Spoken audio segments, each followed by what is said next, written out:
¿qué objetivo tiene ser ateo? Sentirse uno libre, libre de toda imposición y conjugarse con la naturaleza en su evolución, ¿no?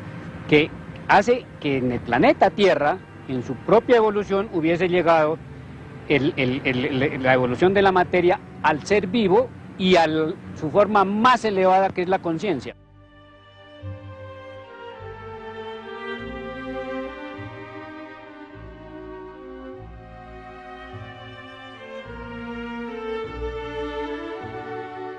Nosotros consideramos que el individuo es un ser social que interrelaciona con el ser social, y usted es yo y yo soy usted, y en ese sentido somos solidarios y nos estimamos, pero no porque me lo ordena un canon religioso. Entonces, más avanzado lo que los ateos sostenemos con respecto a las relaciones humanas. No lo hacemos porque es pecado o porque va a ser castigado, etcétera, no, sino porque usted es y yo soy, y somos seres humanos. Ahí trascendemos la ideología religiosa que se monta sobre el terror, sobre el pecado.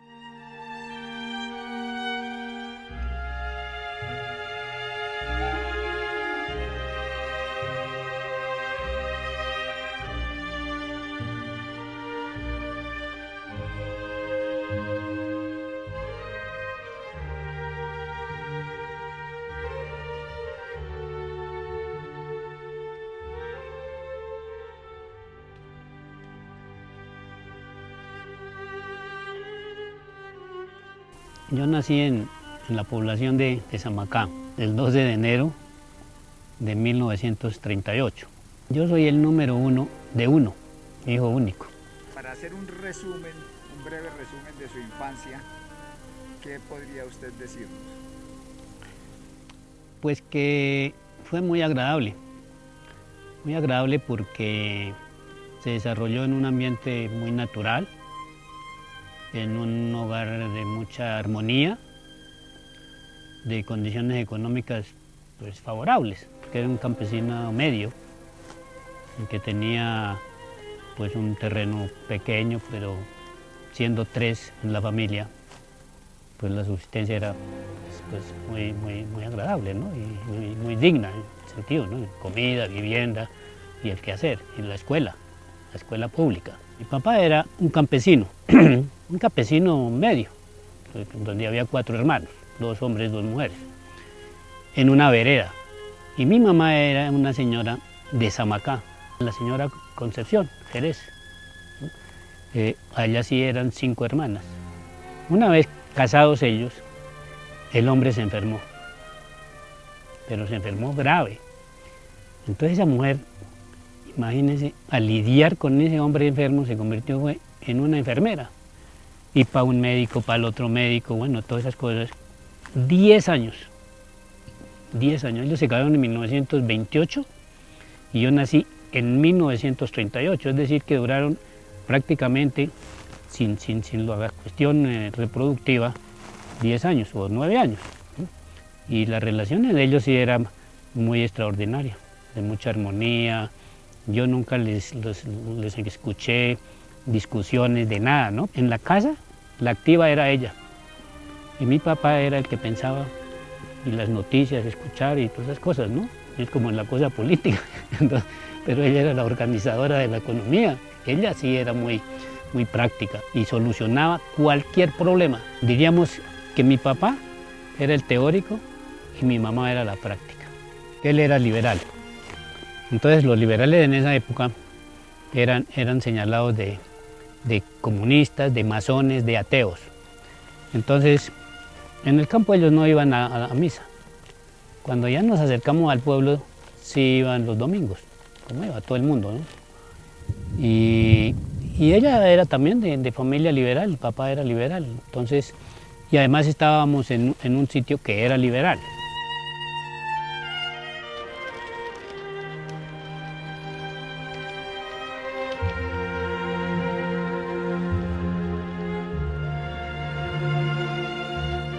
Bueno, como hemos hablado a veces, Samacá tiene esa característica de haber sido un pueblo en donde se estableció una ferrería, que fue de las primeras que hubo en Colombia con la de Pacho, Cundinamarca. Y eso fue una ferrería que que fundaron ahí los irlandeses, unos irlandeses. Pero esos irlandeses no manejaron bien eso y quebraron la ferrería. Pero después con unos ingleses se fundó la textilera, fábrica de hilados y tejidos de Samacá. ¿Sí? Quienes llegaron ahí venían con la ideología de librepensadores y la pertenencia a las logias masónicas de Inglaterra fundamentalmente, ¿no? Eso produjo en ese pueblo que no hubiese conservadores, porque no había terratenientes, que había una hacienda, que es el Valle de Samacá, que no es muy grande, era una hacienda que tenía pues trabajadores, ¿no? Jornaleros. Entonces, en la fábrica que había obreros, se creó un sindicato industrial y en la hacienda un sindicato agrícola. Por los años 50, Fabricato compró la fábrica y lo compró para quitarse la competencia de la textilera de Samacá. Ahí pues se acabó prácticamente la producción de telas como venía dándose, ¿no? Hay ahora unas máquinas pequeñas y hacen ahí valletilla, pero muy poquito, y eso está más o menos abandonado. Dentro, diremos, de ese espacio histórico, construyeron esa iglesia que hay actualmente, que tiene unos símbolos propios de la masonería, que son las figuras geométricas. Las logias masónicas consideran que el universo fue creado por un arquitecto universal. Tiene las columnas de tipo romano, ¿sí? Y arriba algo que la gente cree que es un ángel, pero si se observa bien es un centurión romano, ¿no? Y eso pues lo construyeron ¿quién? Arquitectos pues liberales, radicales de las logias masónicas, es decir, la masonería. A mí me regala un profesor al final del 5º año de primaria un libro que se titula Napoleón el Pequeño. Entonces en la escuela ese profesor regalarme ese libro, y además le regaló a otros. Era un libro de editorial Sopena, me parece, de 1944. Mi papá sí tenía más bien libros, pero los tenía escondidos en el zarzo, ¿no? Y porque en esa época quien tuviese libros era sospechoso. Yo era hijo único, pero estaban mis primos, ¿no? Y sobre todo uno que se llama Floresmiro Romero. Ellos nunca me dijeron qué tenía que hacer, que esa es otra característica, ¿no? de esa familia, ¿no? Lo que pasa es que en el pueblo, pues todo el mundo va a misa. Entonces a mí me dio por ser acólito con mi primo este. De esa situación salió la idea mía de meterme al seminario. Entonces yo le dije a ellos, incluso mi mamá no era así como muy proclive a eso, ¿no? Ni él. Yo no recuerdo así que hubieran dicho no o sí. Y ahí yo duré interno como casi 3 años. Yo era muy bueno en latín. Entonces el profesor de latín, el cura, hizo 2 bandos, tomando los ejércitos, las guerras romanas. Era un ejército romano y un ejército cartaginés, creo que era. Entonces a mí me puso de capitán de un ejército de esos, y a otro de allí, Ramírez, en el otro lado. Entonces, ¿en qué consistía la clase? En que le preguntaban al de este bando algo, y si no acertaba, le preguntaban al otro y ganaba puntos, ¿no? Y así sucesivamente. Entonces, en un recuento de puntos, yo consideré que nos quitaban 1 punto o 2 puntos a nosotros, el que yo comandaba. Y el cura dijo que no, y entonces yo me enfrenté con el cura, ¿no? Al punto en que yo dije que me estaba robando los puntos y que usted es un cura pendejo, ¿no? El tipo se me vino a pegarme, yo cogí por un corredor así, y cuando yo iba adelante, entonces me agaché aquí y el cura se tropezó y nada, eso fue un desastre. El tipo me dijo, usted no vuelve a clase. Y para volver a clase me trae una constancia del rector de que usted fue allá, ¿no? Y entonces me la pasaba por los pasillos, ¿no? Y un día me encontré con el rector. Y dije, ¿usted qué hace por aquí, fuera de clase? Entonces le conté. Entonces me llevó allá y me dijo, mire, no, eso hay que respetar la autoridad y no sé qué, y sí sé cuándo. Bien, entonces ya me dio el lazo para que yo volviera a clase. Pero en la lectura de notas, Entonces me pusieron 3 y me echaron un discurso, ¿no?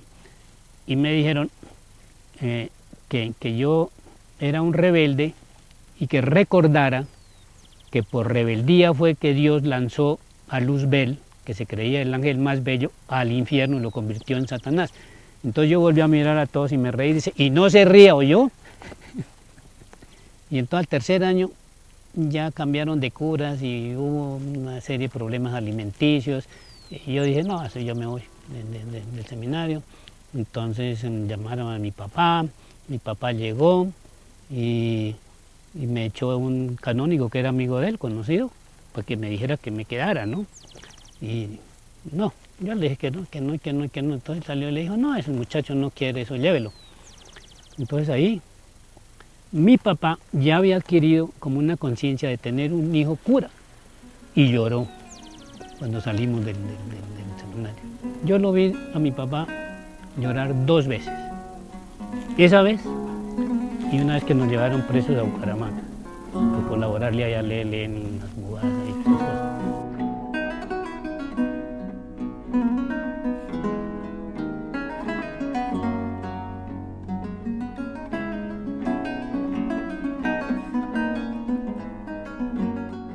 Bueno, cuando yo estudiaba en Tunja, en el bachillerato, en el colegio José Joaquín Ortiz, de los jesuitas, me venía en bicicleta porque yo practicaba la bicicleta en las vísperas de los exámenes. Entonces traía en un cuaderno los apuntes de la materia del examen del día siguiente y bajaba al puente de Boyacá, al río Teatinos, que baja ahí, me bañaba y luego me ponía a repasar lo que iba a ser el examen del día siguiente y volvía y tomaba la bicicleta hacia las 5 de la tarde más o menos, me volvía para Tunja. Sí, aproximadamente yo tenía unos 13 o 14 años, que yo estaba por ahí como en cuarto de bachillerato más o menos.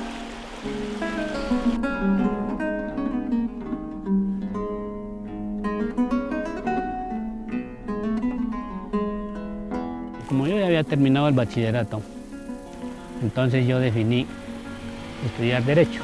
Y eso produce que por ser hijo único, entonces mis papás dicen, nos vamos con usted para Bogotá, porque es una ciudad que, ¿no?, que se puede perder, muchachos, y no sé cuándo. Vendieron las fincas, la tierra que tenían, la casa, todas esas cosas. Y nos fuimos para Bogotá y compré un lote en San Rafael, que es un barrio cercano al Galán, y todas esas partes. Y ahí edificaron una casa con mis primos que trabajaban en la construcción.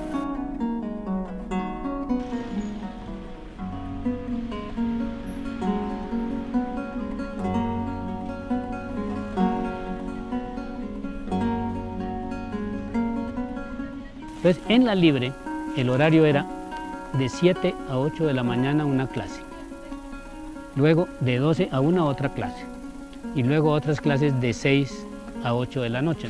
Entonces eso era complicado y el profesorado era mediocre más bien. Ahí en la libre el profesor importante era Gerardo Molina y Luis Villar Borda, ¿no? y de pronto Diego Luis Córdoba. Entonces yo leí mucho, sobre todo psicología. Yo me leía ahí casi todas las obras de Freud y de Stickel, de los Jung y de Adler, todas esas cosas. Y yo comencé a pensar que la religión era una cosa que le imponían a uno y que había que investigar. Y luego me leí El Estado y la Revolución de Lenin. Ahí me marqué la dirección de ahí para acá, ¿no? Y luego ya el ateísmo sí fue una elaboración hecha, diríamos, muy propia. Yo vine a concluir con todas esas lecturas en eso, dándole un piso científico, ¿no?, y filosófico al ateísmo. Pues el contexto era que la dictadura de Rojas Pinilla se iba al suelo, ¿no? Yo asistí a la asunción de Rojas Pinilla al poder, grandes manifestaciones en Bogotá, que fue en el 54, creo que fue, y a la caída en el 57. Ese era el ambiente, y el ambiente estudiantil era de luchas estudiantiles, ¿no?, con líderes estudiantiles, por ejemplo, como Jaime Arenas. Después de la libre yo pasé al externado, porque vi que era difícil ahí por el horario y el profesorado y esas cosas, ¿no? Entonces me pasé para el externado donde allá el horario era toda la mañana. Y allí encontré en el externado 3 células del Partido Comunista, que no había en la libre. Y yo terminé ahí en el externado el resto de la carrera. El estado de la revolución significa un análisis profundo de la estructura del Estado capitalista y la necesidad histórica del cambio del capitalismo al socialismo. Entonces yo entiendo ya, y ahora sí entiendo la cuestión política, en ese punto. Y es por eso yo cuando entro al externado y encuentro que allá había células comunistas, yo entro en una célula de esas.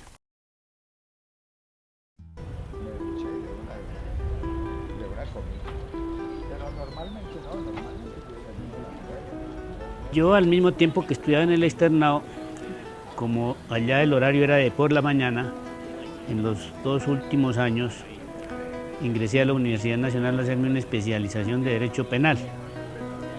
Y allá era otro escenario diferente al del externado. Este libro, La propiedad privada ante la delincuencia, es la tesis de grado y lo escribí con todo ese estudio que hice en la Universidad Nacional de Historia. Yo me leí toda la historia de Segnovos, Historia Universal y otros tratadistas de Derecho Penal y todas esas cosas, y presenté la tesis, ¿no?, con este título, La propiedad privada ante la delincuencia. Y le mandaron el proyecto a un abogado, profesor ahí. Entonces el hombre no entregaba el dictamen. Yo me fui a la oficina de él, ahí en la carrera séptima con 11, por ahí, a la oficina. Le dije: doctor, usted tiene aquí una tesis y usted no la devuelve, ¿por qué? Que ya lleva un tiempo. Dijo: mire, esto no es una tesis de derecho. Usted hace ahí un resumen de historia, pero eso no tiene nada que ver con el derecho. Le digo: pero profesor, pues es que la historia es el sustento del derecho y de toda la... Dijo: no hablemos, no discutamos aquí, porque además yo tengo que viajar para la costa, que tengo unos negocios allá, más bien para no perjudicarlo a usted yo devuelvo la tesis. Le digo: bueno, devuélvala. Y la devolvió. Entonces la pasaron a Umaña Luna, y Umaña Luna era otro personaje, entonces ahí se fue. Esa es la historia de este libro. Y yo ya había salido del partido, ¿no?, porque vi que ahí eso no llevaba para ningún lado y era un régimen autoritario, ¿no?, que no se diferenciaba en nada de la cuestión incluso religiosa. Y además dependía de las potencias socialistas de ese momento. Entonces había una línea Moscú, una línea Pekín, una línea Albania y una línea La Habana. Y había que matricularse en cualquiera de esos que yo llamaba los Vaticanos de los comunistas. Y en la Nacional había una agitación porque estamos en los años 59, 60, y allí conocí yo al cura Camilo Torres, allí conocí yo a Jaime Pardo Leal, y allá en la cafetería, que era un sitio donde se iba a almorzar porque era barato, eran los grandes debates. En uno de esos debates, con Camilo Torres, el cura, yo le planteé a él que él no podía liderar aquí una revolución socialista ni parecida, porque él había sido educado dentro de las direcciones teológicas y educado para que en una parroquia echara un sermón a sus fieles, ¿no?, y no para un movimiento político que era completamente diferente. Entonces él me decía que el pueblo colombiano era católico y que por lo tanto le podía llevarse como instrumento del evangelio. Y le dije: no, el pueblo colombiano puede ser católico, lo que usted diga, pero la política es muy diferente y ahí usted está equivocado. Con Jaime Pardo Leal fue diferente, porque Jaime Pardo Leal era un agitador estudiantil. Y yo le dije: bueno, usted agita una serie de masas estudiantiles, pero ¿para dónde las agita usted? Porque usted, pues claro, levanta el ánimo con el discurso pero ahí queda. Y entonces esa gente, ¿para dónde se va? Entonces me dice: bueno, entonces, ¿cómo es así, Ulises, que usted quiere es que yo pertenezca al Partido Comunista donde usted está? Y le dije: mire, pertenezca usted al Partido Comunista o a las hijas del Sagrado Corazón de Jesús o de cualquier cuestión, pero si uno no está organizado, no va para ninguna parte. Y yo salía a hacer la judicatura. Entonces yo vine a hacer esa judicatura aquí en el municipio de Sotaquira 6 meses y luego me trasladó al tribunal para Miraflores, que es otro municipio aquí de Boyacá. Y yo volví a Bogotá a ejercer la profesión de abogado. Entonces yo conseguí una oficina, simpaticé con el movimiento revolucionario liberal, que era una corriente política partidista, digamos, disidente del Partido Liberal oficial. Y ahí había las juventudes del MRL, de donde salió el ELN posteriormente, porque fueron a Cuba, etc.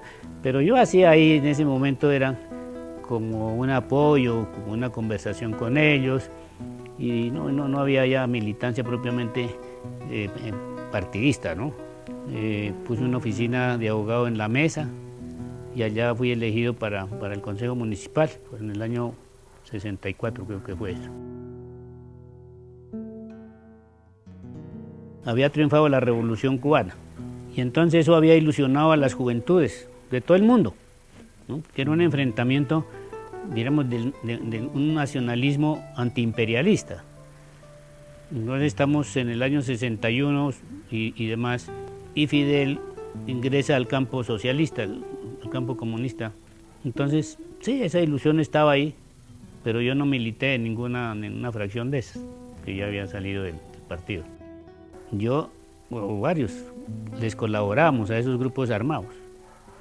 Y en esa colaboración fue que cuando viene una represión, meten a todo el tipo que con algún elemento tuviera una relación con ellos, ¿no? Sin ser militante de eso, pero era colaborador. Ahí se dio, y eso en el 66 creo que fue, y a mí me detuvieron por sindicado de colaborarles al ELN, y después levantaron el estado de sitio y salimos en libertad, ¿no? Y eso ahí no hubo más acusaciones ni nada. Aunque después hubo otras, como en el año 70 y pico, ¿no? Que fue una cosa como parecida. Y entonces ahí sí también a mí me detuvieron, no a mí sino a muchos, ¿no?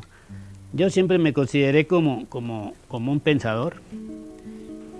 Y por ejemplo, eso llevó a que, por ejemplo, esos del ELN dijeran que yo era un teórico ahí, que yo no servía para las cuestiones armadas, que ellos llevaban, eso fue favorable, bueno, porque, y así fue.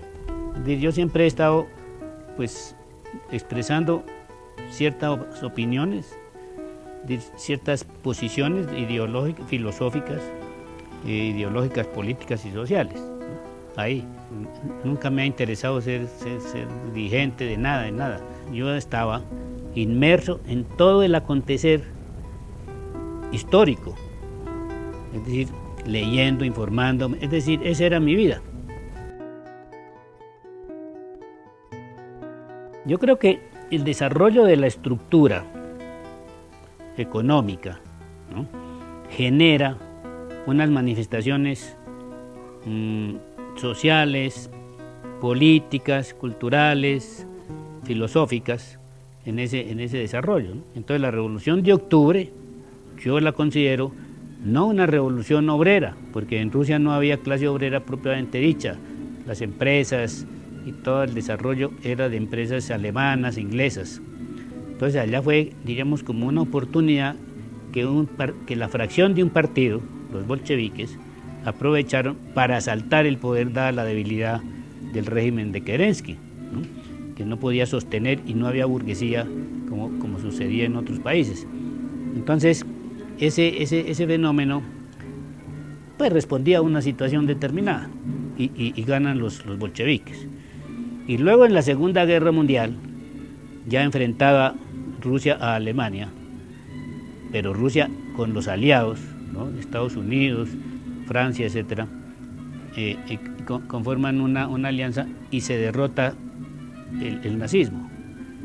Derrotado el nazismo y penetrados los ejércitos rusos y los aliados a Alemania, entonces se posibilita que una cantidad de países de Europa Oriental, como Checoslovaquia, Hungría, Yugoslavia, etc., pues instauraran unos regímenes de tipo comunista apoyados por los ejércitos soviéticos. El comunismo no fue, diríamos, el resultado de las condiciones que preveía la teoría del socialismo científico que pregonaron Marx y Engels. No lo pudieron hacer los comunistas que se tomaron el poder. Entonces se lo tomaron en circunstancias muy especiales, muy concretas, ¿no? Y en situaciones no objetivas en cuanto al desarrollo de la estructura capitalista. Y por eso fracasó esa cuestión, pero no es que haya fracasado la doctrina, sino la actividad de los que asumieron ese poder. El capitalismo no lleva sino 3 siglos más o menos, el feudalismo duró 15, 16 siglos. Entonces, cuando consideramos que todo obedece a un proceso de evolución, digamos, tenemos todos esos asuntos y esas contradicciones y todas las situaciones que para la mayoría de la gente es problemático y doloroso y etcétera, etcétera, pero no las podemos cambiar de la noche a la mañana, ¿no? Sino que la misma comunidad tome conciencia de que tiene elementos para poder enfrentar esas situaciones. Yo me emparejé con una joven, yo ya habiendo salido a ejercer la profesión de abogado, y con ella tuvimos una hija. Esa fue una situación muy compleja después porque a mí me tocó meterme en la clandestinidad, entonces la situación sí era ahí más bien crítica económicamente, ¿no? Y bueno, entonces ya nació la niña y bueno, yo respondí por ahí con lo que podía, pero yo estaba metido en la cuestión política, entonces eso sí fue difícil para ella, ¿no? Pero ella era enfermera, ella se llamaba Blanca Ramírez y murió hace como 2 años, y la hija se llama Nelia Casa Ramírez, y ella está en los Estados Unidos y ella sí tiene 4 hijos. Ella también estuvo muy ligada a lo que hacíamos, ¿no? Desde pequeñita. Es muy juiciosa, muy trabajadora y todos tienen allá trabajo ahorita, están muy bien en los Estados Unidos. Y después es que yo me emparejo aquí con la señora, ¿no? Y después con esta otra señora. Y ahí estoy. Y ha sido muy satisfactorio. En las 3, diríamos, 3 instancias, pero no hubo sino una hija, que es la de la primera. Él es un hombre muy honesto, muy noble. Mientras él fue abogado, yo creo que no funcionó tampoco eso, porque él vio la corrupción que hay en las leyes y en todo esto que maneja el sistema judicial.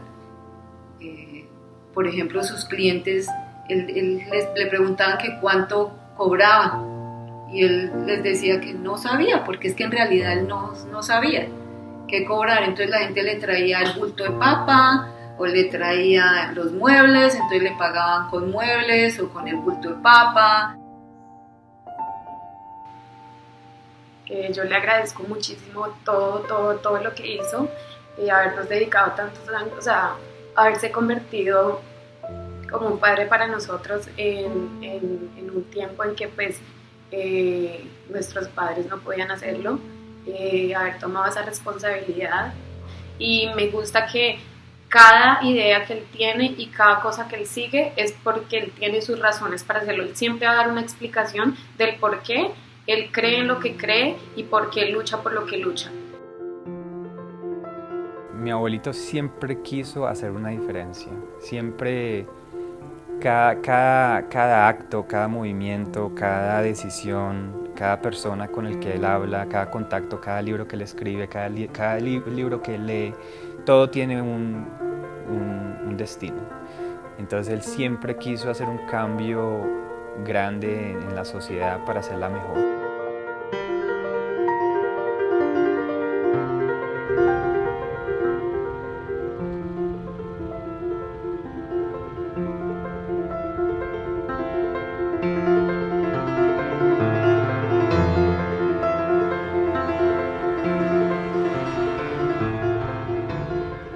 Cuando yo era muy pequeño, me compraron un triciclo, ¿no?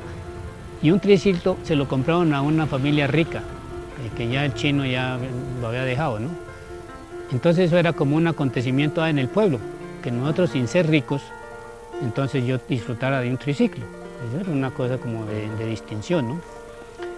Entonces ya yo, en la medida en que fui en la escuela y después en el colegio, Entonces me compró mi papá una bicicleta de turismo, es común y corriente, cuando hubo una buena cosecha de papa en Los Precios, ¿no? En Bogotá. Y después ya me aficioné a eso y me compraron una bicicleta de carreras. Y entonces yo ya entré en más cuestión de bicicletas, ¿no? Ese fue como el proceso hasta cuando nos fuimos para Bogotá y la cuestión de la hemorragia, ahí sí dejé unos años de dejar en bicicleta. Y después ya tenía un amigo por allá en Suba, tenía una bicicleta y fui a visitarlo, y entonces para irme para San Rafael, para el otro lado, le dije, présteme esa bicicleta, y me fui y me volví otra vez a renacer la cosa del ciclismo que hacía aquí en el colegio. Porque es que cuando yo estaba aquí en el colegio hacía ciclismo de ir a Bogotá en bicicleta desde Tunja, ¿no? Y estarme allá un día descansando y venirme otra vez, y del colegio salir para irme para la casa en bicicleta y hacer unas rutas fuertes, ¿no? Entonces diríamos que no ha habido prácticamente pausa en la cuestión del ciclismo hasta el presente, ¿no? El deporte sí conserva una salud, muy buena salud, y la comida, ¿no? Las frutas, las verduras, el pescado. Esta bicicleta la compré por ahí en 1984 y la compré en el almacén que tenía Rafael Antonio Niño aquí en Bogotá. Mientras he tenido el velocímetro, ¿no? Han marcado unos 45.000 kilómetros, pero antes yo había recorrido mucho más, porque yo venía de Tunja a Bogotá, ¿no? y por lo tanto ida y vuelta, y el kilometraje en esa época era mucho más del de ahora, porque la carretera ahora es más recta, ¿no? Entonces, y las vueltas esas que cuento de que yo salía del colegio todos los sábados, iba a la casa, y bueno, entonces ahí yo creo que recorrí más o menos lo mismo, es decir, que yo he recorrido unos 90.000 kilómetros en lo que llevo de mi vida montando en bicicleta, más o menos. Y eso son 2 vueltas al planeta Tierra, ¿no? Que tiene 40.000 kilómetros de circunferencia, ¿no?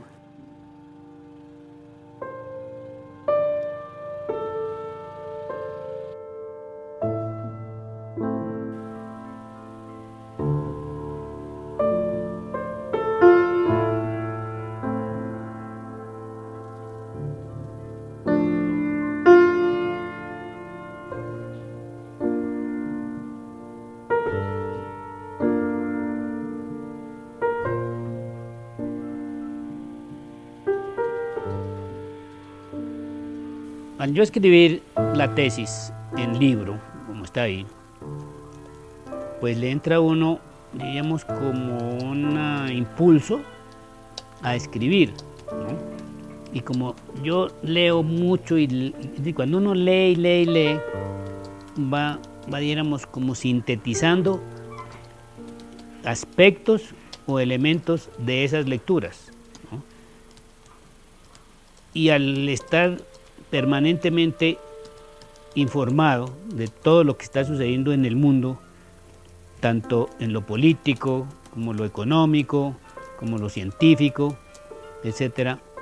Entonces surge como un impulso y entra uno a escribir.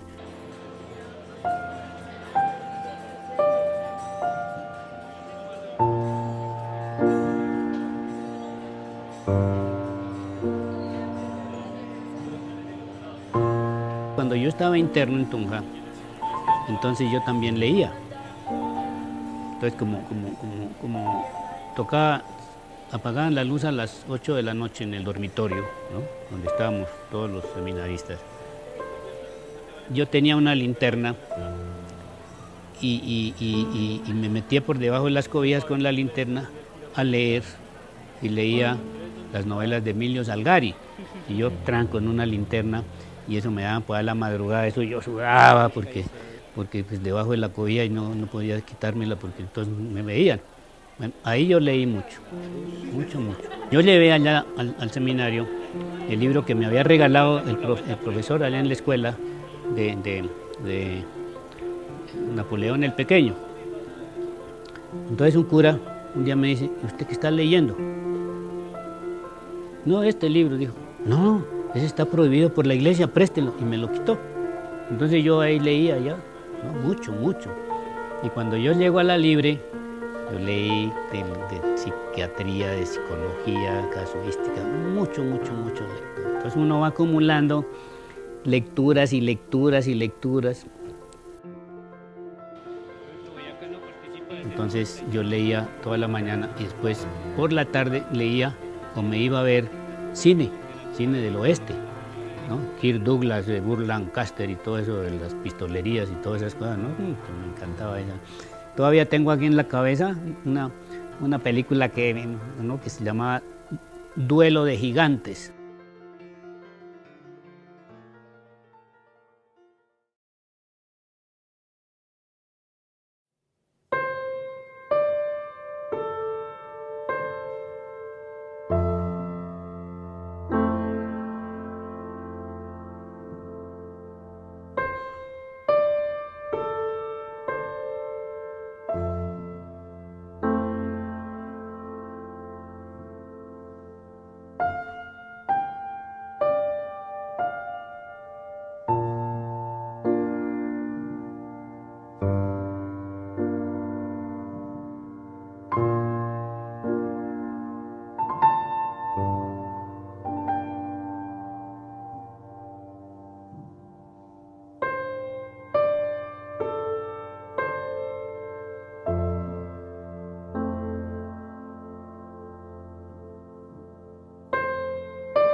Justicia eficiente.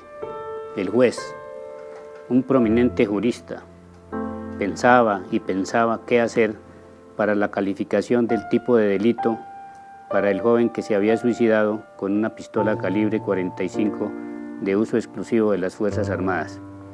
Consultó cuantas sentencias le fue posible de la Honorable Corte Suprema de Justicia, entre comillas, Sala Penal. En efecto, deseaba proferir un fallo que quedase en los anales de la historia del derecho procesal penal de su país. Luego de larga reflexión, condenó al suicida a la pena principal de 8 años de presidio por porte ilegal de armas de uso exclusivo de las Fuerzas Armadas y pérdida de todos sus derechos por el mismo tiempo.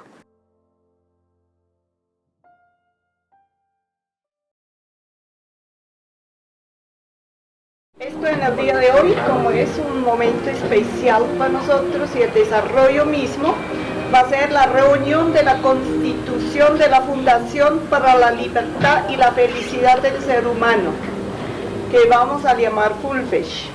Pretendemos abrir unos espacios dentro de los cuales quienes pensamos y sentimos la realidad del ser social vamos a formar, ya estamos formando organismos que superen la existencialidad predominante de la sociedad en que vivimos y a la que consideramos como deformadora del ser humano debido a la ideología que ha generado en él. Para llevar a la práctica las concepciones que tenemos sobre el ser humano y la sociedad, consideramos la posibilidad de organizarnos en una fundación dentro de la cual una nueva forma de vida social podremos obtener. El carácter de esta fundación lo determinamos sobre una concepción filosófica materialista dialéctica, es decir, quienes vamos a formar parte de ella nos identificamos por poseer una filosofía de este carácter.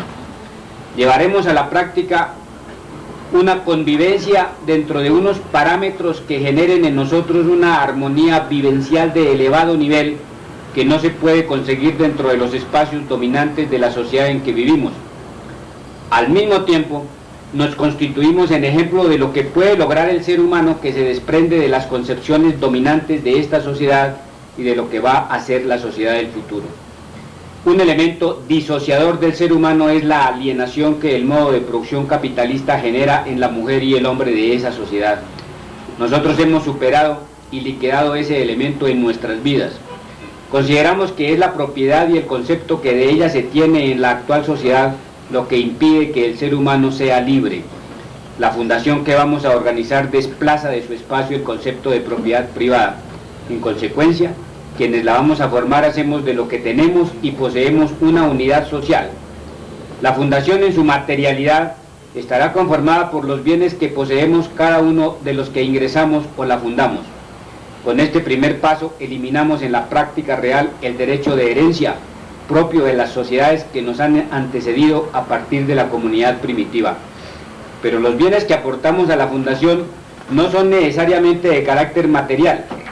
Aportamos toda nuestra creatividad y nuestro ser material y cultural. Es decir, no es indispensable para ser parte de la fundación poseer riquezas o bienes materiales. Es posible también aportar intangibles, nuestras cualidades intelectuales expresadas literaria, artística y culturalmente. La fundación hace memoria histórica al pensador y filósofo griego Epicuro, quien en magistrales pensamientos plasmó los valores esenciales de la vida humana al afirmar que el hombre ha de buscar la felicidad liquidando aquellos elementos que la hacían imposible: el temor a la muerte, el temor al dolor y el temor a los dioses. Nosotros, quienes fundamos esta entidad social, hemos liquidado esos temores y eliminado los dioses. Sostendremos los valores esenciales del ser humano a efecto de lograr la plena felicidad y el placer de vivir.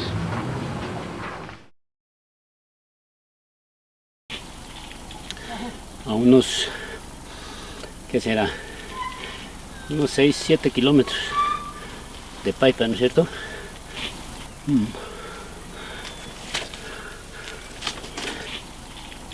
Ahora bajamos, vamos de vuelta. Bueno, vamos.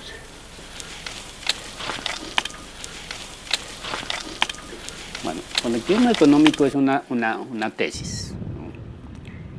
que yo llegué a concretar en vista del fracaso de los regímenes comunistas. Porque la tesis que presentaba Marx era de que el ser determina la conciencia, que quiere decir que la persona piensa de acuerdo a cómo vive. Es decir, que un obrero piensa diferente al capitalista, que un terrateniente piensa diferente al jornalero o al minifundista, etcétera, ¿no? Entonces yo pienso, y definí ahí en ese libro, que esa tesis, digamos, dialécticamente se convierte en su contrario, que es que se puede determinar el ser social desde la conciencia, es decir, al revés, ¿no? La conciencia va a determinar el ser social. Yo llego a la conclusión de que si tenemos una conciencia de transformación de la sociedad, entonces determinamos el qué hacer. Si se lleva a cabo, eso pasa lo que nos pasa a nosotros, ¿no? Que tenemos un patrimonio que genera unas rentas y entonces nos da independencia, nos da armonía en el vivir, es una vida digna y es una vida de solidaridad, no de búsqueda de riquezas de ninguna clase. Entonces cambia completamente, diríamos, la estructura social y la estructura institucional de una sociedad determinada. Sí, cambiaría toda la estructura institucional, ¿no? Pero es difícil, ¿no? Pero es posible. Sí, yo lo considero como un germen. Sí, lo del colectivismo económico yo lo considero como una especie de célula, ¿no? Germinal que puede llevar siglos o puede llevar décadas, ¿no? Pero que es, como siempre ha sucedido en la historia de la humanidad, que de lo pequeño sale lo grande, ¿no? De lo simple sale lo complejo, siempre en un permanente desarrollo dialéctico.